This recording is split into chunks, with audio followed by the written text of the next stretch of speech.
እባክህ ሴት ልጅ ናት እንዳትናገር ተብዬ እኔ በራሴ ሀሳብ የተናገርኩ ከዲቦራ ጋር ጥል የለባትም። የተጣሉት መቼ ነው? አንደኛ ለእንጀራ እናትነት አልመረጥኳትም ስትል፣ ሁለተኛ ደግሞ በራሴ ሳቀርባት ያቺኛው ሚስትን አግባት ስትል ተነጋገሩ።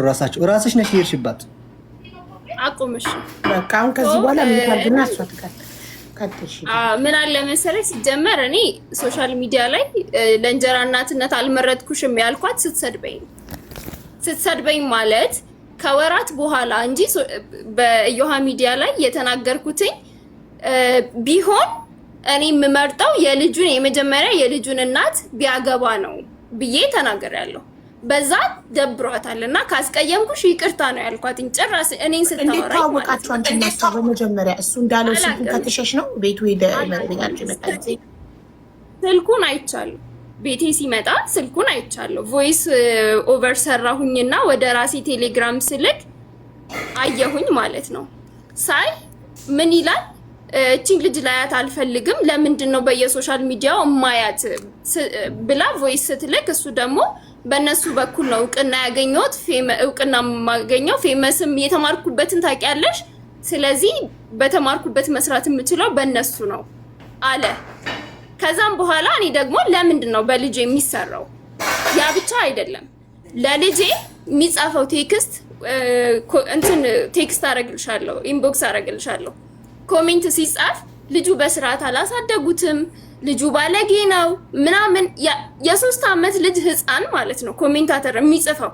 ከዛ ለምን እንደዚህ ታደርጋለህ ስለው ቢያንስ አባትነት ቢሰማው ወጥቶ ስንት በጣም ብዙ ቃል ባባ አለች ስለ ልጇ ለምን ልጄን ትናገራላችሁ ተብሎ እኮ ለልጅ ይነገራል አይደል?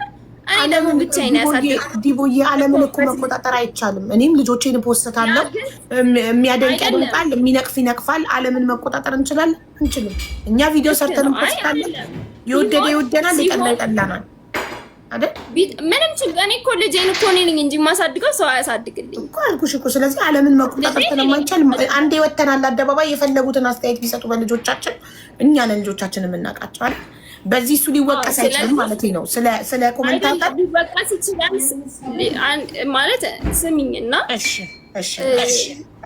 ምን አለ ከዛ ስክሪንሾት አረኩና ስልክለት እኔና ልጄ አንሰማም ወደፊት ምናምን አለ። ከዛ ነው እሺ፣ ከዛ አንቺና ቤተሰቦችሽ ክብር አታውቁም ምናምን ብሎ ደግሞ ጻፈ። እኔ የሱን ቤተሰብ ነክቼ አላውቅም፣ ሰው ጋር ደርሼ አላውቅም። ቤቴ ድረስ እየመጣ ሲጀመር በገዛው ቤተሰቡ አረዳው ምናምን የሚለው በግም ገዛ ለይቅርታ ነው። ያኔ ምን አለ ካሜራ ይዤ ልምጣ ሲል አይቻልም። እኔ እናቴ ክብሬ ናት፣ አንገቷን ደፍታ ያሳደገችኝ ብቻዋን ነው። የፈለገ ይቅርታ ለምን እዚህ ተንከባለ ይቅርታ ጠይቃትም ካሜራ ቤት አይገባም ብዬ ከለከለ። እናቴን ማለት ነው ቪዲዮ ለመቅረጽ ሲመጣ እንግዲህ ለምን እንደመጣ የምታይበት በጣም ብዙ መንገድ አለ። ፍቅረኛው መናገሯ ብቻ አይደለም። ከዛም በኋላ ደግሞ ከስንት ጊዜ በኋላ ተናግራኛለች። ማን ተጋደም ያለሽ ማን እንዲበያለሽ ምናምን፣ ዝም አልኳት። ከዛ ይሄንን ኮሜንቱን ላከችና ይሄ ኮሜንት ልክ ነው አለችኝ። ሶ በስርዓት አላሳደጉት የሚለው ላይክ እኔን አሽሙር ለመናገር ማለት ነው። የተጻጻፍነው እንዳለ ኮፒ ስክሪንሾት አድርጌዋለሁ፣ መላክ ይችላል። ጥር ከሆነ እዚህ ጋርም ሲጀመር አንተ አንድ በአንድ ስታወጣ ማዘርም እየጻፈች ነበረ።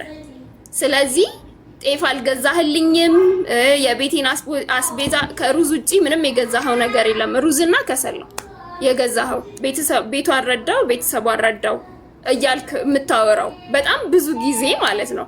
አንዳንድ ጊዜ ዝም ስንል የእውነት ነው የሚመስለው፣ ውሸት ሲደጋገም እውነት ይሆናልና ከልብህ ሁን። ልጁን ደግሞ አልከለከልኩህም፣ መከልከል እፈልጋለሁ። ቱ ቢ ሆነስት እኔ መከልከል እፈልጋለሁ። ምክንያቱም ልጄ አንተ ገንዘብ እያደረክ እንዲያደረኩ እያልኩ አደባባይ አራጣ በዳሪ የማያወራውን ወሬ ለልጅክ ለገዛ ልጅክ ልጄ ብለክ መተክ ልትሰራበት ያው ትክክል አይደለም። እዚህ ጋር እሱ አንድም አንቺን አልኮነነም፣ የደረሰበትን ብቻ ነው የተናገረው። ሶ አንቺ የተናገረውን ትክክል ነው ወይም አይደለም ነው እንጂ ማለት ያለብሽ እንደ አራጣ አበዳሪ ደጋግመሽ ያደረግከውን አወራክ ምናምን ስትዩ ላይክ እኔ ቀድመሽ ጃጅ እያረግሹ ነው። ታዩ ህዝቡ ይፍረድ፣ ህዝቡ ይስማና የሁለታችሁንም ሰምቶ ማንጋ ሀቅ እንዳለ ይፍረድ እንጂ አንቺ ቀድመሽ እኔ ጻድቅ ነኝ፣ እኔ ንጹህ ነኝ፣ አንተ ብቻ ነህ ቆሻሻ፣ አንተ ብቻ ነህ ኃጢአተኛ እያልሽ ነው። እንዲህ አድርጓል።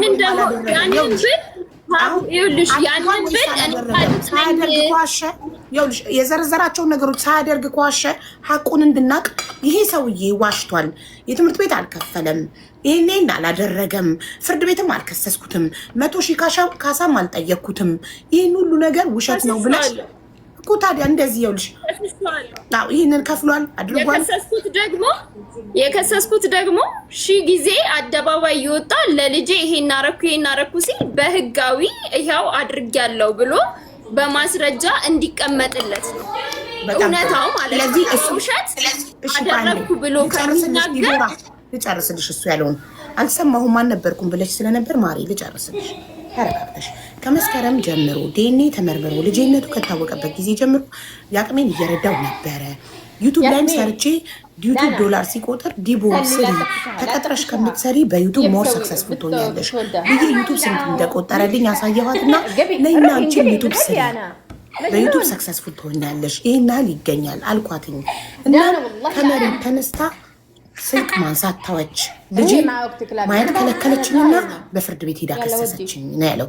ስለዚህ እውነት እሱ እንዳለው በሰላም አብራችሁ ሰላም ሆናችሁ እየረዳ ዩቱብ ቻናሉ ላይ እንግዳ ሆነሽ ቀርበሽ ጭራሽ ተስማምታችሁ እንግዳ ሆነሽ ቀርበሽ ዩቱብ ምን ያህል ገንዘብ እንደሚያስገኝ ነግሮሽ ከመሬት ተነስተሽ ዘግተሽዋል። እውነት እሱ እንደሚለው እንደዚህ ብለሽ ነው ተስማምተን ነው ያንተ ዩቲዩብ ላይ የቀረብኩት። መጀመሪያ ጥያቄ ተስማምተን ነው ዋሽቷል፣ አልተስማማንም እንደዚህ እያልሽ ለእኛ ንገሪኝ። እሺ አልተስማማንም፣ ያለ ፍቃዴ ነው የተቀረስኩት። ሊያውም ደግሞ ለዚህ ደግሞ ዳሎር ኢንተርቴይንመንት ተጠያቂ ነው።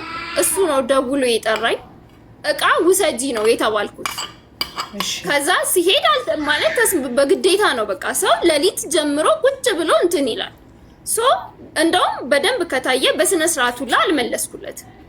እሺ ሌላው ደግሞ አልፈልግም ብለሽ ለምን አይወጣሽም? ፈቃደኛ ካልሆንሽ ኢንተርቪው ተብለሽ ተነጋግረሽ ካልሄድሽ ስትገቢ ቃለ መጠይቅ ወይ ኢንተርቪው ሲጀምሩ እንዴ ለዚህ አልተስማማንም ቃል ውስጥ ነው የመጣሁት ብለሽ ብድግ ብለሽ ለምን አወጣሽ? እምቢ ብለሽ አላወቅም ዳና ምን እኔ እንደዚህ እንደሚደረግ አላውቅም። ምክንያቱም ሰው ከቦኛል። በተከበብኩበት እንዴት ነው እንትን የምልህ? እኔ ደግሞ ሰው ሪስፔክት ከማድረግ አንጻር እንጂ እሱ ይምጣ አይምጣ ማውቀው ታሪክ አልተስማማንም በዚህ።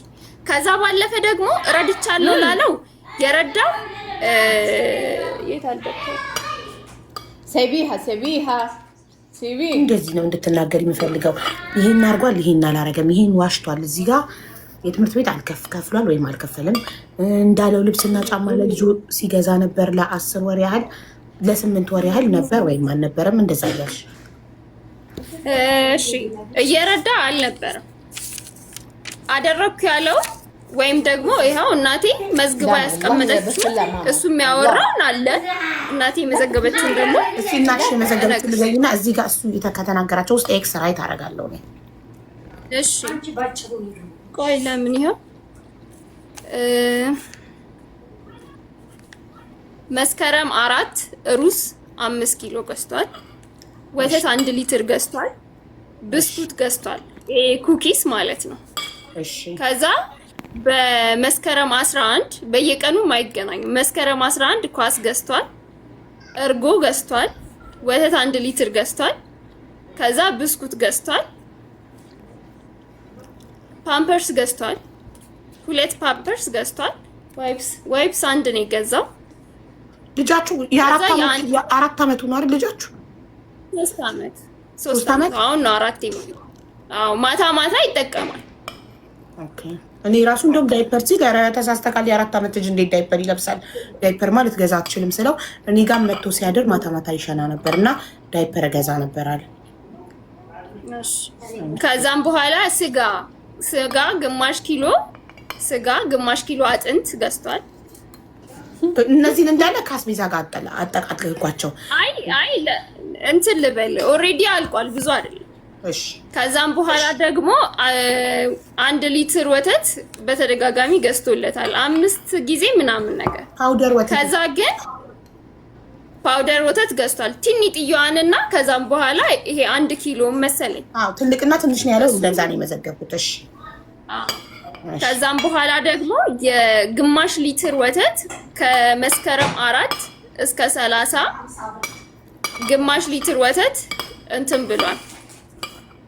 ከዛ ደግሞ በሻንጣ ሙሉ በፌስታል ሙሉ ቦንዳ ልብስ ይዟል። 17000 ብር የደመረው ማለት ነው። 17000 ብር ኢንቨስት አድርጌ ዩቲዩብ ቪዲዮ ሰራው ያለው ላይ ከሱ ጋር ሲደመር ጫማ አለው እዛው ልብስና ጫማ ስላልኩት እዚህ ጋር ራይት ከማድረግ ቤት ጫማ ያለው እዛው ቦንዳ ጫማና አንድ ጫማ አንድ አዲስ ልብስ አንድ እሺ ቦንዳ 3 ነው። እሺ የትምህርት ቤት ክፍያ ከፍሎ ያውቃል? 1 ወር የጥቅምት 2500 ብር የትምህርት ቤት ክፍያ አንድ ጊዜ ብቻ ነው የከፈለው። ኦኬ እሺ እንትን 4000 ብር በወር ይሰጥ ነበር? በጭራሽ። ኧረ በህልሙም 400 አይሰጥም። አይደለም 4000 4 ብር አይሰጥም። የለኝም ነው የሚለው። ሰጥቶ የማያውቅም 4000 ብር አንዴም በህይወቱ በጭራሽ። ዴኔ ተመርምሮ አባትነቱ ከታወቀ ጀምሮ ለ8 ወር ምንም በቃ ይሄን ብቻ ነው ያደረገው። ከዛም በኋላ ደግሞ ነገሩ በጣም እየተባባሰ ሲሄድ እኔ አልፈልግም ብዬ ከመሃል ወጣው። እኔ ማግኘት አንተን ስለማልፈልግ ብዬ ቁጥሩን የእናቴን ሰጠሁትኝ። ከዛም በኋላ የምታሳየው እሷ ናት። ይሄን ሁሉ ሲያደርግ የምትጽፈው እሷ ናት። እሺ 4000 ብር እሰጣለሁ ብሎ ነው እንጂ ቃል የገባው ሰጥቶ አያውቅም። እሰጣለሁ ብሎ አላለም። ልጁን እንደውም አብይ ገና 1 ወራችን ይሄ ሁሉ ሆኖ በ1 ወር ውስጥ እኔ እናት ማያዝ አለብሽ። ገና 1 ወር አዎ ልነግርሽ ነው እያረኩለት ነው። በወር 4000 ብር እየሰጠሁሽ የትምህርት ቤት እየከፈልኩኝ የሚያስፈልግ ነገር ካለ አረጋለሁ። የሰጠክ መስሎኝ ገና እሰጣለሁ የሚል ሀሳብ ነው ያቀረብከው። ያደረካቸውን ነገሮች የነገርከኝን አሁን ዲቦራ ኮንፈርም ስታደርግ ራይት እያልኩ ነው። 4000 ብር ግን ሰጥተህ ማታውቅ ከዚህ ጋር መሰረዝ አለበት። የለማ ገና ልትሰጥ ለወደፊቱ ሳይሆን ለቀጣዩን ሰጣታለሁ ልትሰጥ። ስለዚህ ገና ልትሰጥ ስለሆነ ስላልሰጠህ አይጻፍም። እዚህ ጋር ከተሰጡ ነገሮች ጋር አይጻፍም። ሰው ይሰረዛል። 4000 ብር ተሰርዟል። እሺ ገዛው ያልካቸውን ነገሮች ሁሉ ደብተር ላይ አንብባ እንደገዛክ ተመዝግቧል። ራይት ተደርጓል፣ ታርሟል። ግን የትምህርት ቤት ክፍያ ግን ስንት ጊዜ እንደሆነ አንተ አልገለጽክም። እኔ ደግሞ ለ8 ወር ያህል በየወሩ የከፈልክ መስሎኝ ነበር። እሷ 1 ጊዜ ብቻ ነው የከፈለው ብላለች። መጀመሪያ ስጀምርልሽ እኮ ገና በ1 ወር ውስጥ እኮ ነው ያልኩሽ። በቃ እቺ ነገር የተፈጠረችው 1 ወር በሁለተኛው ወር ላይ ተከሰስኩኝ ነው እያልኩሽ አለሁት። ህዳር 8 ነው መጥሪያ የደረሰኝ። በቃ አልገባሽም? ይሄንን ሁሉ ያደረኩት በ1 ወር ነው። ፓውደር ገዝቻ ኪራይ ነው። ወተት ደግሞ ኪራይ 1 ወር በ1 ሊትር ይዤልታለሁ። ከዛም ሳስበው 1 ሊትር የዲቦ ተራ ነው። አንዴ ልጨርስኩ። እነዚህ ነገሮች ሁሉ የገዛው አሁን ደብተር ላይ ያነበብሽልኝ እናትሽ በጽሁፍ ያሰፈረቻቸውን ነገሮች እንዳለ የገዛው በ1 ወር ውስጥ ነው። መስከረም ላይ ነው። ከመስከረም 1 እስከ መስከረም 30 ባለው ጊዜ ነው።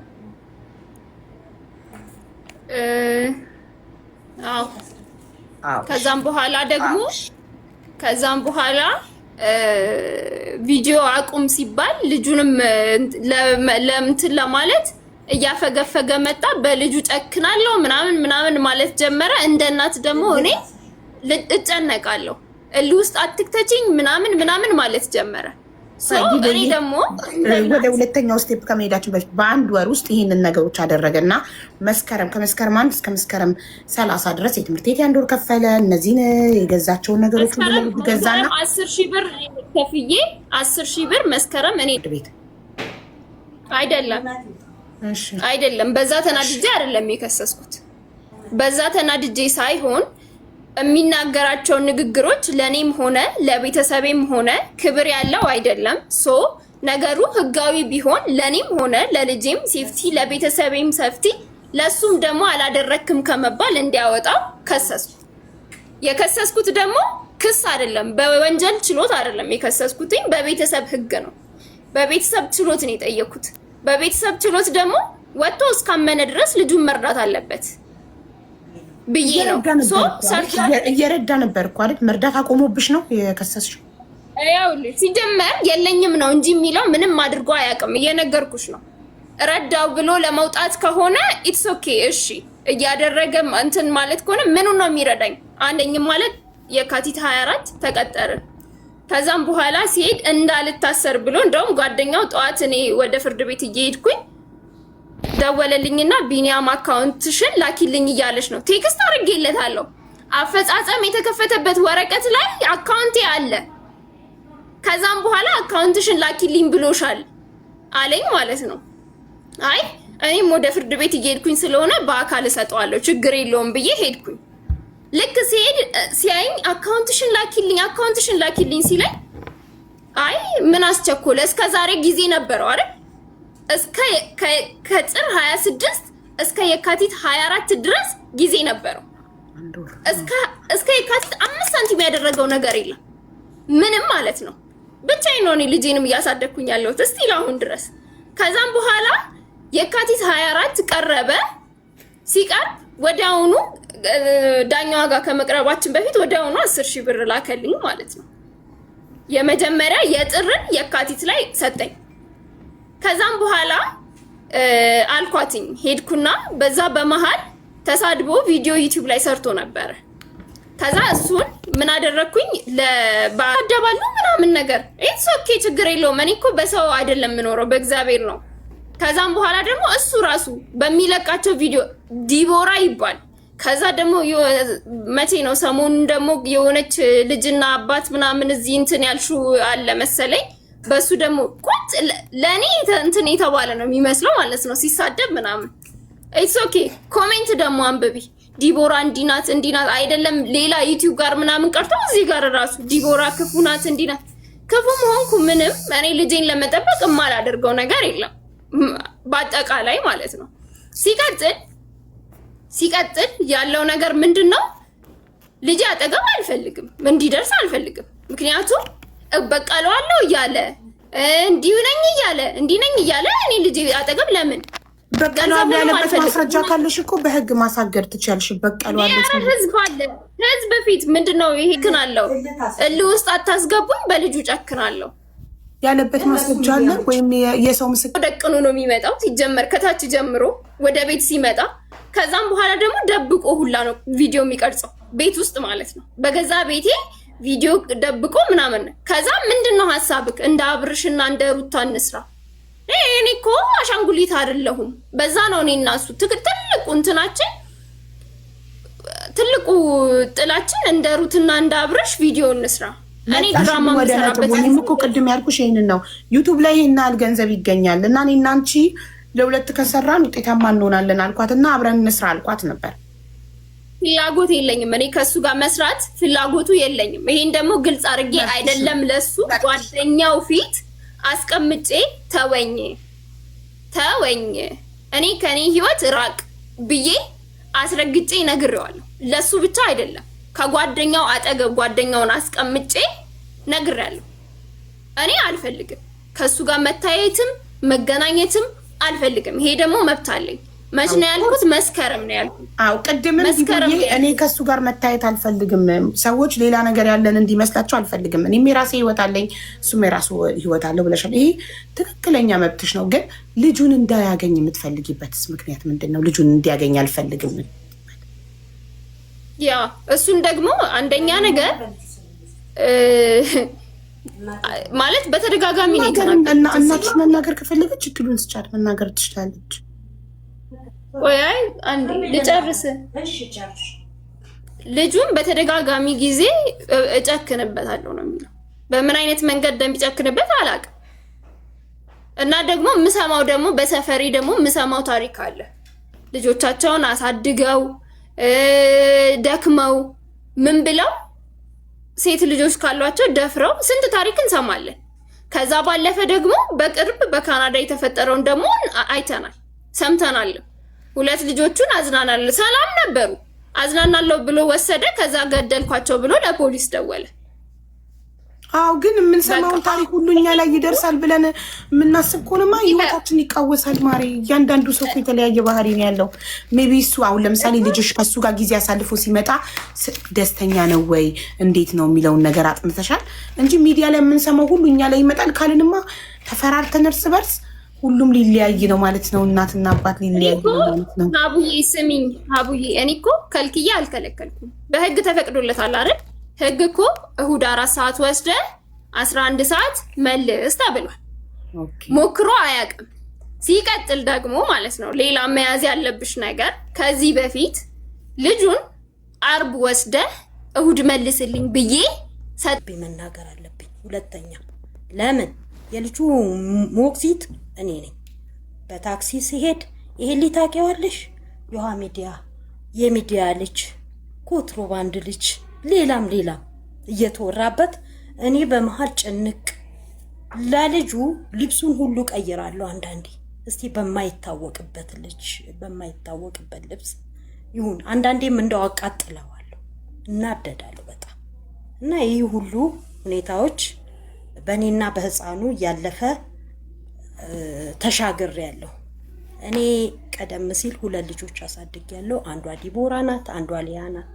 2 ልጅ ሳሳድግ ድምጼ ተሰምቶ አይታወቅም። ግን በዚህ ህፃን ልጅ አንገቴን የምደፋበት ጉዳይ የለም። ሚዲያ ላይ መውጣት እሱስ ዶላሩን ያፍሳል። ይሄ ህፃን ልጅ ግን የዛሬ ህፃን የነገ ታዳጊ ነው። መጨረሻው በዚህ ህይወት ውስጥ ይኖራል። እስቲ አስቢው። 2 ቢንያምና ህፃኑን ለማስተዋወቅ እኔ 17 ቀን ይፈጀብኝ። ህፃኑ ምን ያደርጋል? ማንም ልጅ ላይ ሰው ትልቅ ሰው ሲያገኝ ሄዶ እግሩ ላይ ጥምጥም ይላል። ያሳዝንሻል። ግን ቢንያምን ለማወቅ ቢንያም ይመጣል። አባትህ እኮ እኔ እኮ ነኝ ይለዋል። ከምንም ይቺ ጉልበቱን ያጥፍና ሰውነቱን አቀማመጡን መሃል ያደርግና ወደ ግድግዳው ነው የሚሸሸው። ይሄ ልጅ ምን ሆኖ ነው እንዲህ የሚሆነው? እስቲ ቆይ ሁሉ ጊዜ እንዲህ ሲሸሸው አንድ ቀን እስቲ ቆይና ቢንያም ወተት ይግዛልህ ብዬ ሄድኩኝ ወደ ቢንያም መንገድ። ሲሄድ 3 ሆነው እየመጡ ነው። እስቲ ዛሬ ስጋ ግዛለት ቢንያም ምናምን አልኩት። እሺ ብሎ ግማሽ ኪሎ ስጋ የተፈጨ ጎድንም እንደዚህ ወደ 800 ብር አወጣ። ልጁ ግን በዛው ልክ ራሱ ቢንያም ተሸክሞት ልጁ እያለቀሰ እንባውን ያንጠባጥባል። ቢንያም ጭንቅላት ላይ ንፍጡን ሁሉ ይሄ ልጅ ላይ ግባቡ ነው እንዴ? 17 ቀን ሙሉ ገባሽ ላይ ግባቡ ነው እንዴ ብዬ እቤት መጣ ልጁ። አሁን ቢንያም እንትን ግዛ አልኩት፣ ሶፍት ግዛ ዋይፕስ ግዛ አልኩት፣ ገዛ። እኔ የቢንያምን ጭንቅላት አጸዳሁት። በቃ ጓደኞች እንዳያዩ ሂድ፣ በዚሁ ከነሱ ጋር ተመለስ። ልጁን ይዤ እኔ ገባሁ። መከርኩት ልጁን ማለት ነው። እና ግን ከዛ በፊት ያጠፋው ጥፋት ቢንያም ምንድነው? እሱ ልክ የመጀመሪያ ቀን አንድ ላይ መጣ አይደለም እንዴ? በጋረድኩ አለ። ማሚ በጉን ተመልከች አለኝ። አይ እኔ እኮ በጉን መመልከቱስ ልመልከት ምንም ማለት አይደለም። ግን እኮ እኔ ይቅርታ ያልኩ እዛው ሚዲያ ላይ ነው። ሚዲያ ብትቀርልኝ ነው ለኔ ሐሳቢ። በግም ሳታመጣ ሚዲያ ምን ነው ብትቀርልኝ ነው አላማይ። ለምን ነገር ተከትሎ እንደሚመጣ ይገባኛል። ቢንያም ሽማግሌ አምጣ ሲባል አንድ ሽማግሌ አላመጣም፣ ጓደኛውን ይዞ መጣ። ጓደኛው ደግሞ ዝም ብሎ ቲክቶክ ሰራተኛ። እኛ እኮ እዚህ ቢንያምን እያስመከር ነው በእውነተኛ መንገድ፣ በእውነተኛው ጉዞ፣ በእውነተኛ ህይወት ሄደው እውነትም እርግጥ ነው እሷም የራሷ አላማ የራሷ ጓደኛ ቢኖራትም እሱም የራሱ ጓደኛ የሷ አላማ ቢኖረው አይደለ እንዴ? ይሄ ህፃን ተጨንቆና ተሰድቦ ማደግ የለበትም። ሞግዚቷ በ8 ወሩ በህግ ነው የሰጠችኝ። አልሰጥ ብላኝ አንቺ ተማሪ ሩልሽ ወደ ትምህርት መሆን አለበት፣ ዲግሪ ብታጪ ዲፕሎምሽን እንኳን ያዥ እና እኔ እናት ሆኜ እያለሁ ይሄው በእናትነት ዲግሪ ይዤ የለ ማስተርንም ባገኝ እማር ነበር። ህፃኑ ተወልዶ በ3 ወር ለማስተርነት ጓደኞቼ ሲሄዱ ጎንደር ዩኒቨርሲቲ ዲግሪ ተማሪን ጨርሻለሁ። ለማስተር እና ሜን ነበረብኝ እና አራስ ትቼ እንዴት ሄዳለሁ? ግራ ተጋባው እና ቆይ ለማንኛውም ልጄ ትበልጥብኛለች፣ ህፃኑም ይበልጥብኛል እና አንድ ቀን ድል አገኛለሁ በማለት ማስተሬን ትቼ ልጄን በስርዓት ይዤ ያው እሷም ቢሆን ወደኋላ አላለችም። አዝላ ተላላኪነት ሰርታ ከተላላኪነት ልጅ አዝላ ማለት ነው። ከተላላኪነት ደግሞ እንደገና ተምራ ይሄንን የነርሲንግ ሰርተፍኬት የጀግና የጎበዝ ናት። የአመንኩባት በልጄ ደስ እያለኝ ነው ያለሁት። በተወለደውም ህፃን ወደኋላ ልመልስሽና ቢኒያም የሚያስተምረው ከኔ 200 እርምጃ ወይም 200 ሜትር ማለት ነው። 200 እርምጃ ነው። አባት ነው ብዬ ሄጄ አልጠየኩትም። ለምን መጥቶ አምኗል እንጂ አልካደም። ይሄ የክህደት ልጅ ይሄ በዲኤንኤ የታመነ እንዲህ ባልም አልፈልግም። አባት ነው ብዬ ዞር ብዬ አልጠየኩት። ቀድሞም መጥቶ አልካደም። ሲክድም አልካደም። እኔ እዛ ሚዲያ ላይ ክጄ ነበር። ምን እኔ እንጃ ምን ሆኖ ነው አልኩኝ። ራሴ ተራበ ተጠማ ለምን ጠጋ ብሎ ያማክረን? እንረዳዋለን። እኔም አለው የልጄ ባልም አለ። በጣም እንረዳዋለን። ለምንድን ነው እንዲህ የሚሆነው ብለን ነው የደነገጥ ነው።